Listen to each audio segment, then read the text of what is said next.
Halo semuanya. Halo. Baik, agar kalian terlihat lebih nyaman, silahkan duduk. Terima kasih. Sebelumnya, perkenalkan, nama saya Asri Wijayanti. Saya sebagai seorang pekerja sosial yang akan membawa kegiatan terapi kelompok kita pada hari ini.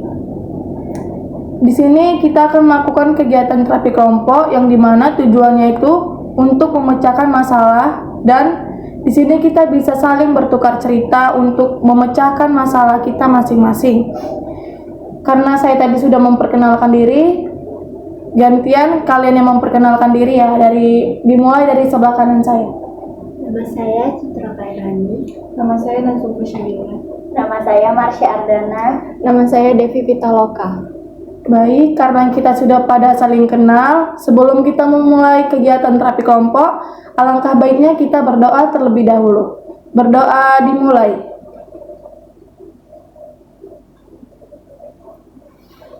Berdoa selesai. Nah, untuk memulai cerita, bagaimana kita melakukan ice breaking terlebih dahulu. Tapi ice breakingnya itu kalau nanti saya bilang pagi, tepuk tangannya sekali ya. Kalau siang tepuk tangannya 2 kali. Kalau sore tepuk tangannya 3 kali. Oke. Saya mulai ya. Pagi, siang, sore, siang, pagi, siang, sore. Dah, tepuk tangan untuk kita semua. Oke. Biar agak lebih rileks, kita memulai ceritanya dimulai dari Om Pimpa ya. Siapa yang menang dia bakalan cerita duluan. Oke. Oke, kita mulai. Om Pimpa alayung gambreng. Oke, karena belum ada yang menang, ulang lagi. Tiba ayo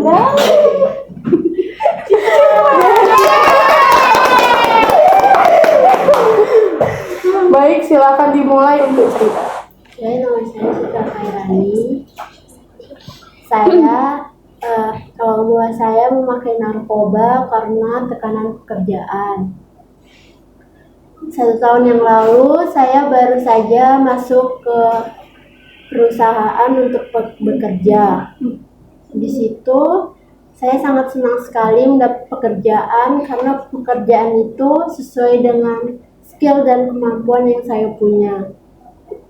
Tetapi beberapa bulan kemudian ternyata lingkungan kerja saya sangat toksik, teman-teman dan juga atasan. Dari situ saya mulai tertekan, stres, serta pekerjaan saya juga makin banyak dan menumpuk. Di situ saya bingung mau resign, tapi saya butuh pekerjaan itu, dan satu sisi saya juga nggak nyaman bekerja di situ. Jadi saya cerita ke teman saya, dia rekomendasiin buat makai narkoba. Di situ saya pertamanya nggak mau, tapi lama-kelamaan saya juga penasaran, emang efeknya bakal buat saya ngerasa nggak stres lagi. Jadi di situ mulai saya coba, dan lama-kelamaan buat saya kecanduan, serta badan saya juga lama-lama habis karena sakit. Oke, sekian cerita atau pengalaman dari saya. Terima kasih. Kita beri aplaus dulu untuk Mbak Citra. Baik, sebelumnya terima kasih kepada Mbak Citra yang sudah mau berbagi ceritanya di kegiatan terapi kelompok ini. Nah, karena permasalahannya tadi menggunakan narkoba itu karena tekanan pekerjaan ya Mbak Citra. Ya. Sudah berapa lama Mbak menggunakan narkoba? Sekitar 4 bulan. Sudah 4 bulan. Dan sudah melakukan rehabilitasi sudah berapa lama? Baru 2 bulan ini. Oke, baru 2 bulan ya Mbak. Menurut saran saya, mungkin iya, saya memang merasakan bagaimana tekanan pekerjaan Mbak itu membuat Mbak menjadi lebih stres gitu kan. Tapi karena tekanan pekerjaan itu sangat susah untuk kita hindarkan, Mbak bisa melakukan yang namanya itu relasi, seperti Mbak itu jalan-jalan dan melakukan kegiatan positif lainnya. bagaimana caranya supaya Mbak itu menenangkan diri, supaya nggak mempunyai tekanan batin gitu kan Mbak. Memang narkoba ini itu adalah pengaruh yang sangat buruk dampaknya kalau Mbak pakai terus-menerus. Bisa berakibat fatal kepada diri Mbak sendiri. Karena kalau Mbak menggunakannya terus-menerus itu akan mengakibatkan kecanduan dan bisa membuat diri Mbak itu lebih stres kalau tidak menggunakannya. Jadi mulai dari sekarang ini bisalah untuk merubah kebiasaan hidup dengan melakukan kegiatan positif seperti relasi di tempat yang membuat Mbak itu senang, nyaman gitu. Hindarkanlah namanya itu pergaulan toksik supaya ya nggak terpengaruh juga kan dari lingkungan tersebut. Baik, mungkin itu aja saran dari saya. Ada yang ingin memberikan feedback? Oke, kita lanjut ceritanya. Siapa yang ingin memulai duluan? Saya. Baik Mbak, silakan. Sebelumnya sekali lagi perkenalkan, nama saya Devi Pitaloka. Di sini saya akan menceritakan yang pengalaman saya yang mungkin saat ini akan menjadi masalah dalam diri saya. Jadi saya adalah seorang pecandu rokok yang awalnya ketika kedua orang tua saya cerai selama 2 tahun. Jadi di situ saya sudah tidak ada tempat cerita gitu kan. Jadi rasa kehilangan saya itu sangat mendalam. Sampai saya nggak tahu apa yang dirasakan pada diri saya sendiri. Dan awal mulanya saya menggunakan rokok itu karena melihat lingkungan sekitar. Saya menganggapnya tadinya rokok itu hanya hal biasa aja, coba-coba doang ya kan. Tetapi dengan saya mencoba malah menjadi kecanduan. Tujuan saya datang di dalam terapi kelompok ini ingin mengatasi cara bagaimana tidak lebih kecanduan lagi begitu. Terima kasih. Baik, kita beri aplaus dulu untuk Mbak Devi. Sebelumnya terima kasih kepada Mbak Devi yang mau berbagi cerita di kegiatan terapi kelompok ini. Saya sangat mengapresiasikan Mbak Devi yang mau bercerita di sini. Mbak menggunakan rokok itu dimulai kapan awal mulanya? Awal mulanya Sudah berapa lama? sudah berapa lama? Udah 1 tahun belakangan ini. Sudah 1 tahun. Itu karena pergaulan juga? Iya, tentu. Oke. Memang rokok ini tuh membuat kita tuh merasa lebih hilang stres karena kita menggunakan rokok itu kayak ngerasa apa yang kita pikirkan itu jadi lepas gitu kan Mbak. Tapi ya kalau misalnya kita menggunakan rokok ini jangan terlalu berlebihan. Tapi kalau Mbak menggunakannya sudah lama pasti itu akan membuat Mbak tuh merasa lebih candu terhadap rokok gitu kan. Iya. Kalaupun memang ada permasalahan dari keluarga, itu bisa diselesaikan dengan baik-baik. Jangan membuat diri Mbak itu merasa aku tuh nggak bisa untuk membuat diriku itu lebih baik lagi. Malah Mbak merusak diri Mbak jadi menggunakan rokok gitu. Malah salah itu Mbak. Karena dengan Mbak menggunakan rokok itu efeknya di tubuh Mbak sendiri gitu. Jadi Mbak bisa menggunakan rokok itu memang pas depresi, tapi Mbak bisa menggantinya dengan sebuah permen atau cemilan sehat gitu, ya itu boleh juga. Jadi jangan tergantung pada rokok ya Mbak ya. Memang saya sangat senang dengan cerita Mbak yang Mbak bilang mau menghilangkan stres, ya itu pilihan Mbak sudah tepat, tapi jangan menggunakan rokok, bisa diganti dengan permen atau snack set lainnya gitu ya Mbak ya. Baik, terima kasih kepada Mbak Devi. Ya, sama-sama. Lanjut yang ingin bercerita, jadi persilakan. Perkenalkan, nama saya Masya Andana. Jadi awal mulanya saya mengkonsumsi minum-minuman alkohol dan obat-obatan itu karena saya merasa saya kurang dapat perhatian dan kasih sayang dari kedua orang tua saya. Karena mereka membebaskan hidup saya, terserah saya mau hidup kemana aja terserah. Saya mau nggak pulang, mau apa itu terserah. Jadi karena saya mikir orang tua aja udah nggak sayang sama saya, ngapain saya harus sayang sama diri saya sendiri? Karena lagi ada masalah juga nggak pernah bisa cerita sama orang tua ataupun adik atau kakak. Ya udah jadi larinya ke minum-minuman karena diajak kawan-kawan juga, karena dibilang hidupmu kan bebas, harusnya kau tuh bebas untuk ngelakuin hal-hal yang negatif. Awalnya saya mikir ngapain nyoba-nyoba kayak gitu, hanya jadi sampah nantinya. Tapi karena makin lama juga memang udah nggak pernah lagi dapat perhatian, ya udah jadi sering minum-minum. Segitu saja ceritanya. Oke, kita beri aplaus dulu untuk Mbak Marsha. Baik, terima kasih kepada Mbak Marsha yang sudah mau berbagi cerita masalahnya di kegiatan kita ini.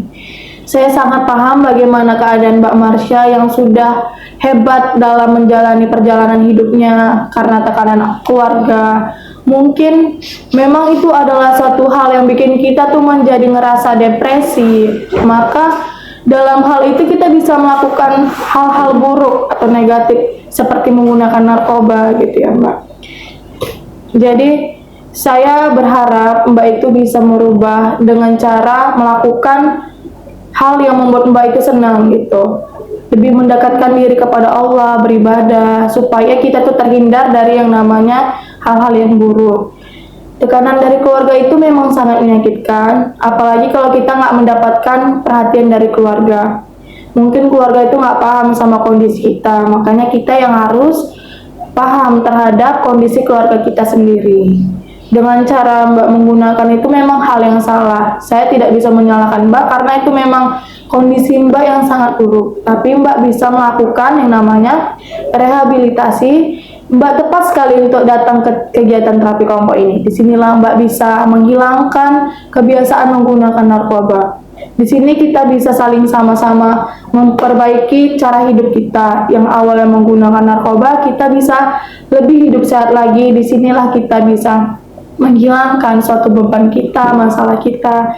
Jangan sungkan untuk bercerita di terapi kelompok ini. Baik, untuk Mbak Marsha, semangat terus menjalani hidupnya, jangan patah semangat, hindari kebiasaan buruk, mulailah hidup sehat. Baik, terima kasih Mbak Marsha.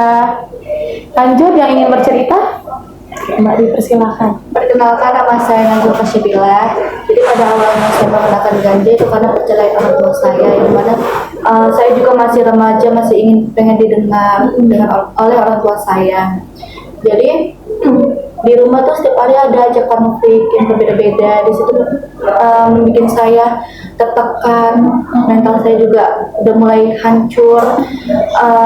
Saya juga milih hidup sendiri. Jadi saya beberapa bulan lalu memilih untuk ngekos.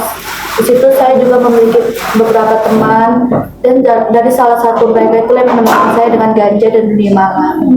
Jadi pada awalnya teman saya itu menggunakan ganja tepatnya di kamar saya. Di situ dia memakai ganja, dan saya juga ingin mencoba karena dia bilang kalau ganja itu bisa menghilangkan stres, bisa membuat tenang hati. Jadi saya mencobanya, dan benar saja kalau sehabis saya mencoba, di situ saya merasa tenang, juga tenang, rileks pokoknya seperti itu. Jadi saya menggunakan itu sehari-harian saya. Seperti itu. Baik, kita beri aplaus dulu untuk Mbak Najwa. Sebelumnya, terima kasih kepada Mbak Najwa yang sudah mau bercerita masalahnya di kegiatan terapi kelompok ini.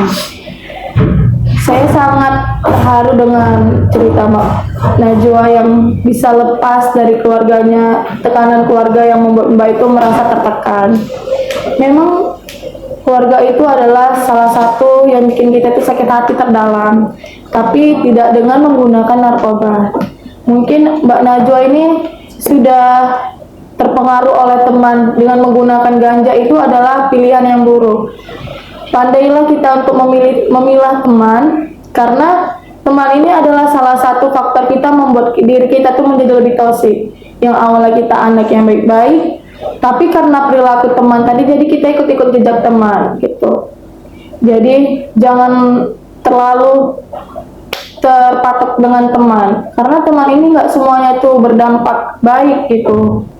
Dari keluarga seharusnya Mbak Najwa itu belajar kalau misalnya keluarga Mbak nggak bisa memberikan yang terbaik untuk Mbak Najwa, maka Mbak Najwa yang harus memberikan hal yang terbaik untuk diri Mbak Najwa sendiri. Di sini kita jadi tahu bahwa semua teman itu nggak ada yang memang benar-benar tulus kepada kita. Kita yang harus lebih perhatian ke diri kita sendiri. Karena teman itu bukan yang bawa dampak baik saja, tapi dialah yang mengajak kita untuk ke pengaruh lebih buruk lagi. Mungkin Mbak Najwa bisa melakukan kegiatan yang lebih positif atau meninggalkan pertemanan seperti teman Mbak Najwa tadi. Teman toksik itu memang banyak, tapi kita nggak usah terlalu mengikuti jejak mereka. Boleh berteman, tapi sewajarnya saja. Jangan mengikuti jejak pertemanan yang toksik seperti itu. Kalaupun misalnya teman Mbak tadi mengajak, pandailah untuk menghindari bagaimana menolak ajakan teman Mbak Najwa. Semangat terus untuk Mbak Najwa. Kalau sampai sekarang ini Mbak Najwa belum bisa melepaskan ganja itu, mulai dari sekarang di kegiatan terapi kelompok ini kita bisa saling melepas yang namanya narkoba, ganja, ataupun sabu, dan dalam bentuk lainnya. Baik, terima kasih untuk Mbak Najwa. Kesimpulan dari kegiatan terapi kelompok ini adalah kita bisa tahu mana yang baik dan mana yang buruk. Narkoba adalah suatu obat terlarang yang membuat diri kita tuh menjadi sangat-sangat buruk efeknya untuk diri kita sendiri. Jadi untuk kalian semua, disinilah kita bisa berbagi cerita dan masalah kita masing-masing. Jika kalian menggunakan narkoba karena tekanan pekerjaan, karena depresi keluarga, ataupun percintaan, kalian bisa mulai merubah kebiasaan tersebut dengan mengikuti kegiatan yang lebih positif. Kita bisa berdoa dan meminta pertolongan kepada Tuhan kita. Di sini kita bisa berbagi cerita, pengalaman. Jangan sungkan untuk bercerita di sini. Karena di kegiatan terapi kelompok ini kita mempunyai yang namanya rahasia bersifat pribadi. Untuk kalian yang ada di sini, saya minta tolong untuk menjaga rahasia kita masing-masing. Semua di sini adalah ceritanya itu yang di sini aja, itu jangan dibawa keluar. Baik, selesailah kegiatan terapi kelompok kita ini. Mohon maaf jika saya ada kekurangan atau kesalahan kata. Saya ucapkan terima kasih kepada kalian yang sudah sempat hadir dalam kegiatan terapi kelompok ini. Sebelum kita mengakhiri terapi kelompok ini, alangkah baiknya kita berdoa terlebih dahulu. Berdoa dimulai. Berdoa selesai. Saya Sriwijayanti pamit undur diri. Terima kasih atas kehadiran kalian semua. Sampai berjumpa di kegiatan terapi kelompok berikutnya.